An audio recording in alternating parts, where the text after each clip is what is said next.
The painful psychology of not having friends. 5 deep traits you didn't know you had. You grew up learning that speaking was risky.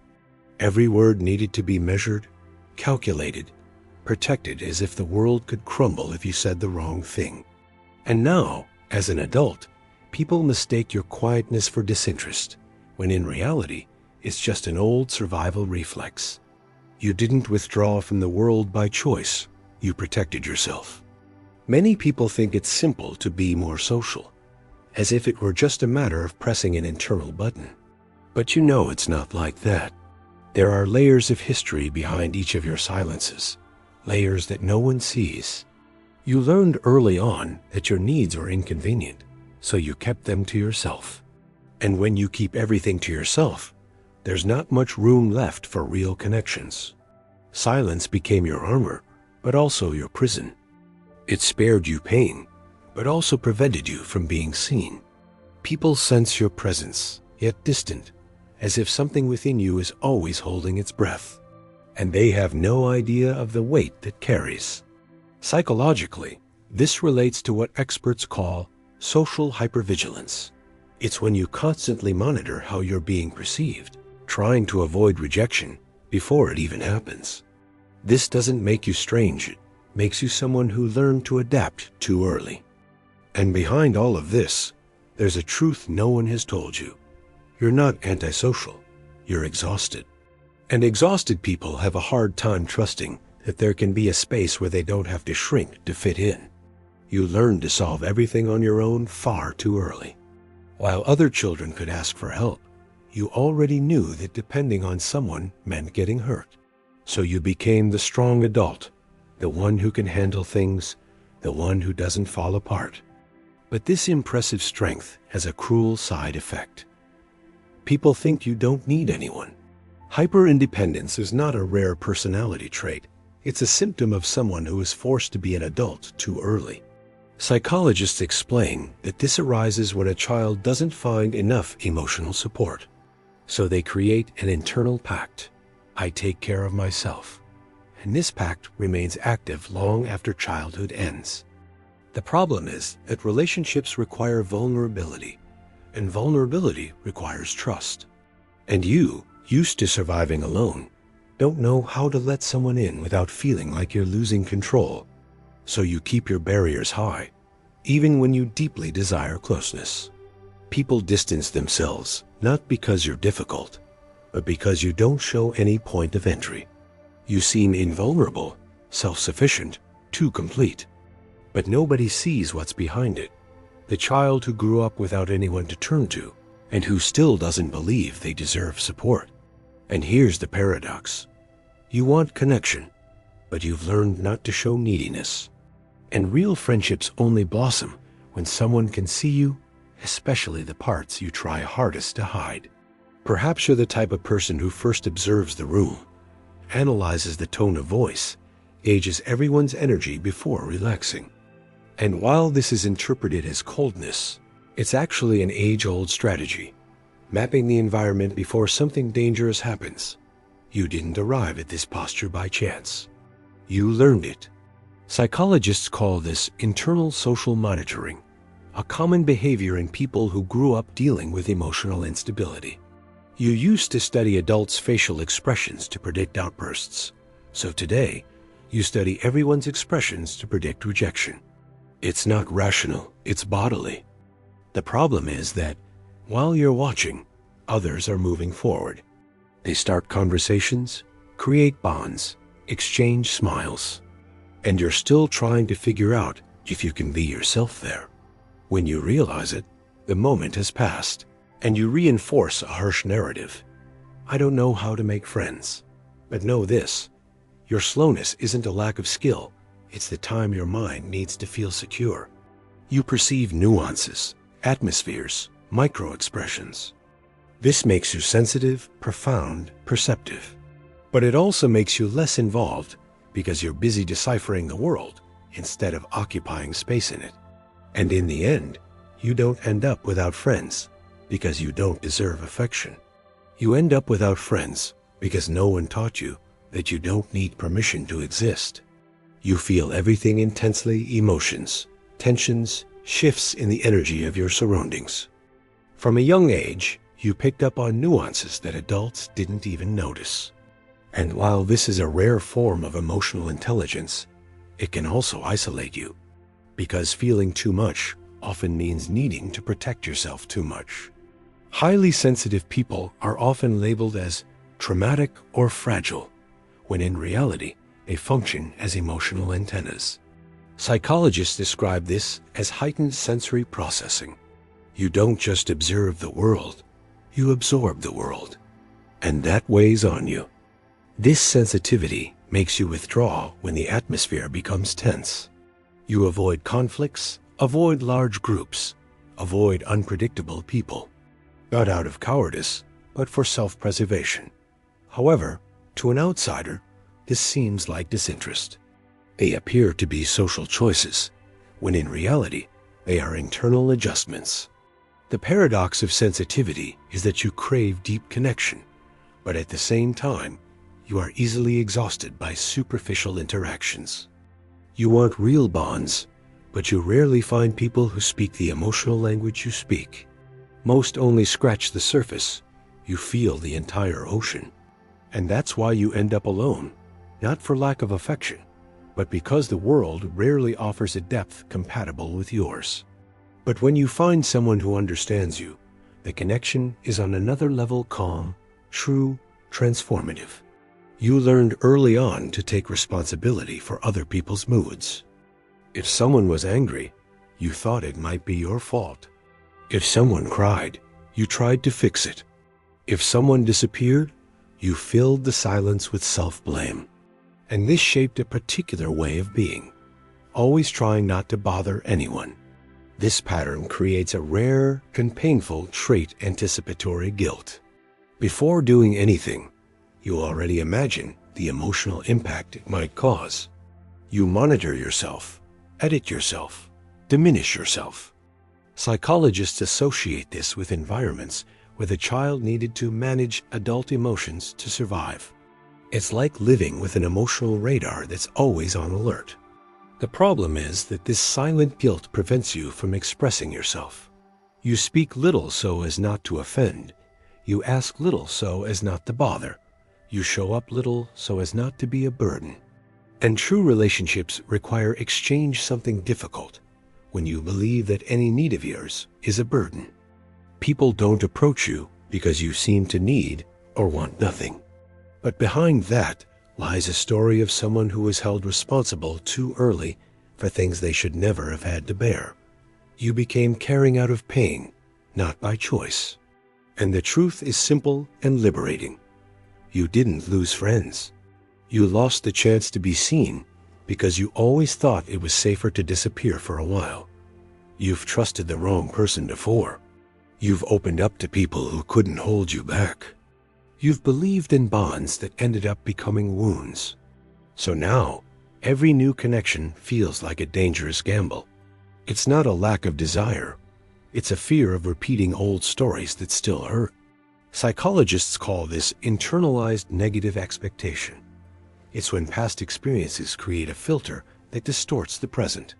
You don't look at people as they really are. You look for signs of repetition. You scan. You predict. You prepare for the worst before believing in the best. This filter makes you distance yourself too quickly. You cut ties at the first sign of threat, even when you're not sure. Because losing someone hurts, but feeling the abandonment that marked your childhood again hurts much more. So you protect yourself, even if it costs you the connection you desire. And so, your relationships don't grow because you never allow yourself to grow within them. You keep doors ajar, windows locked, lights off. Not for lack of love, but for an excess of memory. What no one told you is that healing doesn't begin by trusting others. It begins by trusting that you know how to protect yourself, even if something goes wrong. Only then will the present stop paying for the past. You grew up believing that being noticed could cause problems. So, over the years, you developed a rare skill: becoming invisible. You take up little space, Speak softly, don't disagree, don't confront. And over time, this became part of your identity, as if existing too much were dangerous. This strategy arises in environments where conflict was unpredictable, where any expression of yours could provoke irritation, criticism, or punishment. The child learns staying hidden is safer, and the adult continues to repeat this even when the danger has passed. You are not hiding out of shyness. You are protecting yourself out of habit. The problem is that invisibility doesn't create connection, because friendships require you to show up, to assert yourself, to leave your mark. But you were taught not to leave a trace, not to weigh anyone down, not to bother anyone. And so others don't see you, not because you aren't valuable, but because you fade away before being discovered. Psychologically, this relates to the minimizing presence behavior, very common in adults who come from emotionally unstable homes. You regulate yourself to the point of disappearing, and nobody notices the internal struggle. Remaining small hurts, but it still seems safer than risking existing too much. The truth is, you haven't lost any friends. You've just been trained not to attract attention. And now you're slowly learning that you don't need to hide anymore. You don't know how to be lukewarm. When you talk, it's profound. When you feel completely. When you perceive something, you get straight to the point. And that can push away people who aren't used to authenticity. Because we live in a world where most people talk to fill the silence, while you talk to reveal your soul. This honesty stems from your history. Growing up, you were exposed to so much emotional inconsistency that you developed an intolerance for masks. You identify falsehood far too quickly. You perceive unstable energy, empty words, twisted intentions. And unlike many, you can't pretend you don't notice. Psychologists call this intolerance of superficiality, a trait found in people who have suffered emotional neglect. They have learned that the truth saves time and sometimes saves lives. But socially, this trait can seem like intensity. And intensity scares those who only want lightness.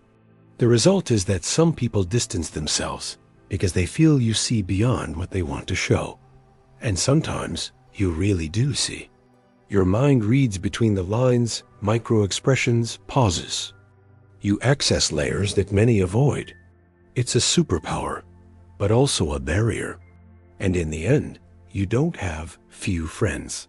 You have natural filters that don't allow shallow connections. Those who stay are the ones who can truly handle depth. And that, though rare, is precious. When you're feeling down, you disappear. When you need help, you shut down. When the world weighs you down, you try to carry it alone until you almost break. Not because you want solitude, but because asking for something still triggers old pains. For you, dependence is synonymous with vulnerability, and vulnerability hasn't always been safe. This difficulty arises when the child learns that asking for love, attention, or support results in rejection, humiliation, or silence. The adult then becomes accustomed to anticipating this pain and avoids asking for anything. The logic is, if I don't ask, I can't be disappointed. But this protection comes at a high price. Psychologically, experts call this need inhibition, a common pattern in people who have suffered emotional neglect. You haven't learned to receive. You haven't learned to be cared for. You haven't learned that your emotions deserve space in someone's life. So today you act as if you're always getting in the way. But true friendships require reciprocity. They require space for vulnerability. They require you to let someone in. However, when you hide your pain, people think you don't need support, and they move on with their lives. Not out of neglect, but out of ignorance. And perhaps what hurts the most is that deep down, you just wanted someone to notice your silence. Someone to see that you're holding back too much. Someone to say, you don't have to carry this alone. You have an unusual ability to notice micro changes in people's behavior. A different look, a pause, a tone of voice that has dropped half a note. For most, these are irrelevant details. For you, they are signals that trigger internal alarms that were born long before adulthood. And this makes you retreat even before any real threat. This sensitive reading is common in those who grew up in unstable environments. Children learn to map risks in order to protect themselves. The problem is that, in adulthood, this radar remains active even when there is no longer any danger. You interpret neutral nuances as imminent rejection. And this creates distance before any connection can flourish. Psychologists call this interpersonal hypersensitivity. It's the tendency to anticipate abandonment or criticism, even when there's no clear evidence. It doesn't mean paranoia. It means bodily memory. Your body remembers before your mind understands. And this anticipation leads you to protect yourself too early. People don't understand this mechanism. They think you don't want closeness, when in reality, you're just afraid of being discarded when you start to get attached. So you create preventative distance, believing it hurts less. But ironically, it hurts just the same, only in silence. Ultimately, her perception isn't a flaw. It just needs emotional calibration. Because not every pause means abandonment, and not every silence heralds the end. You demand too much of yourself. In everything. In every word spoken, in every message sent, in every detail of your own existence. And this self-criticism didn't stem from vanity. It stemmed from fear. The fear of making mistakes, of being criticized, of being ridiculed, of being seen as insufficient. You learned that perfection was a form of protection. Adults who grew up without emotional security often develop rigid perfectionism. Not the kind that seeks excellence, but the kind that tries to avoid punishment. If I'm perfect, no one will hurt me. And this logic follows you to this day, even if you are no longer in that hostile environment.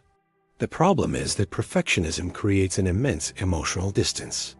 Real people connect with vulnerabilities, flaws, and spontaneity. But by trying to be flawless, you become inaccessible.